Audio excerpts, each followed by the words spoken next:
అంటే ఇప్పుడు జీవాన్ని కోరుకోవాలంటే ముందు దేవుని ఏం చేయాలి? ప్రేమించాలి. రెండవది ఏం చేయాలి? దేవుని వాక్యాన్ని వినాలి. మూడవది సృష్టికర్త అయిన దేవుని ఏం చేయాలట? హత్తుకోవాలి. అప్పుడు మనము కోరుకున్న జీవాన్ని మనము పొందుకుంటాం. అందుకే అక్కడ అన్నాడు, మీరు జీవమును కోరుకొనుడి. ప్రభునందు ప్రియమైన వారలారా, జీవించాలనే కోరుకుంటాం మనం, కరెక్టే. అయితే దేవుని ప్రేమిస్తున్నామా లేదా? దేవుని వాక్యాన్ని వింటున్నామా లేదా? ఆయనను మనము హత్తుకొని ఉన్నామా లేదా? హత్తుకోవడము అనంటే కౌగిలించుకోవడము అని వస్తుంది. హత్తుకోవడము అంటే ఎడబాటు లేకుండా ఉండడం, లేదా దూరం లేకోకుండా ఉండడం, ఎప్పుడు ఆయనకు చేరువగా ఉండడం.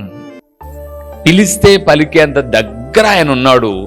ఆయన చెబితే వినేంత దగ్గరలో మనం ఉన్నామో లేదో పరీక్షించుకోవడం.